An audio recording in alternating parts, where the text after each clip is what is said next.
Hello my sexy muffins and welcome back to another video. In this video we are going to be breaking down the immunity I have for my, what's it called? My breaking down the immunity of what the immune reader is. I basically have the immunity I've built in SCP, what this immunity means. Basically, there's 3 variations of this immunity style I have in my stories. The one is you're basically immune to all SCP and all disease, and you basically stop aging. I did this one in the Jack Bright's daughter reader story I have, which I have continued. I'm publishing it on August 8th or 9th. Not August, September 8th or 9th. Either 8th was yesterday. I think it's the 9th I'm publishing it on. It's basically Friday. I'm publishing it on Thursday. Is it Thursday? Anyways, I'm publishing it the 8th or the 9th. And it is going to be of SCP, Jack Bright's daughter, that I didn't know he had. That I had in one of his bodies. And it's a yandere story. Various reverse harem, all that stuff, yada yada. So her immunity is that she's never been sick or had a disease or even had a cold. She cannot get sick at all, and she's able to touch SCPs like 049, and furthermore, she can put on possessive mask SCP-35 without losing consciousness, and touch Jack Bright's medallion without being sucked into it. Basically, a wide range immunity to many things and many things. Basically, OP, not OP, but overpowered, you know. And yeah, so that's that. Now, the second variation of this is similar to the first, where you're immune to a lot of SCPs, but you are not immune to all diseases. You're immune to the serious diseases like Ebola, the plague, yada yada yada, all that stuff.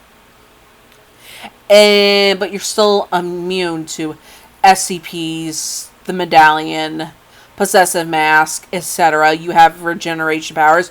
Oh yeah, the first one had regeneration powers as well. Basically, you're immune from dying, essentially. And this, you're immune from getting sick, but you still get the flu, and you can still get the cold, and those colds really drain you. Like, the common cold knocks you on your ass really hard. Chloe, are you okay?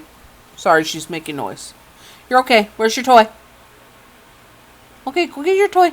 Anyways, so that is how that works, and that's the second. The third variation is the most recent variation that I have made, and the most realistic of how it would work, and personally, my favorite so far. In which you are immune from SCPs to a degree. Like, I have decided this with my co-author, which she's not involved in this channel. It's just something we did, and we created it together. So I don't know if you can use this fully. I will ask though. But it's basically like if she has lesser symptoms, like for example with SCP-049, when she's around him, she doesn't get sick or anything. When she touches him, she doesn't die and he turns her into a zombie, but she does get a headache on contact.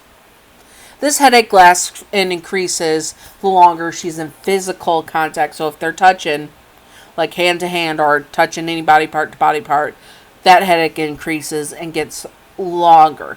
After she let goes of it, how long she had the headache to start with, so as how long she was touching him, let's say 10 minutes, that headache will stay for 10 minutes at the level that it was maxed out on. That is how that works. Now, for example, with the medallion, still immune to it, won't be affected by it at all. So she would be able to touch it, not be taken over, or your reader or listener or whatever. I'm saying her because it's the one we based it on. And yeah, that's that.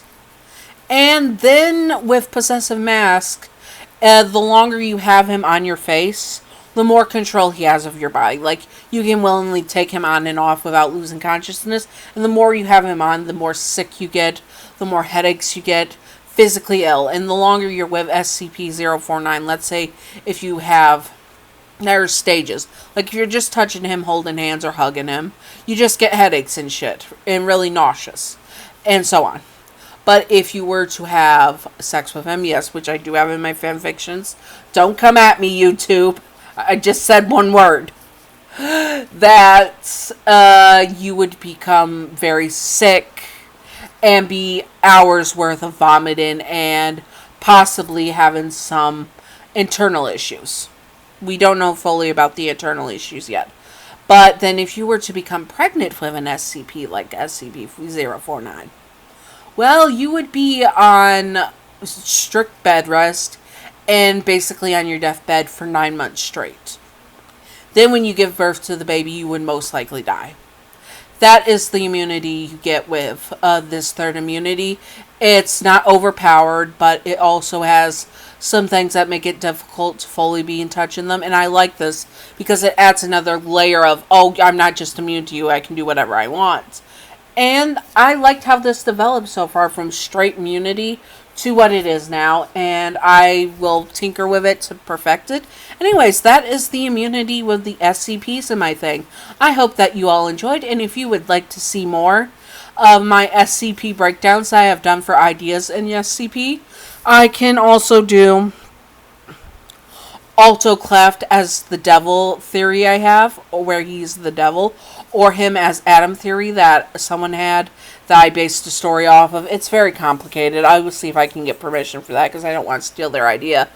And yeah, I hope that you all enjoyed, and stay sexy, all my sexy muffins. Bye-bye!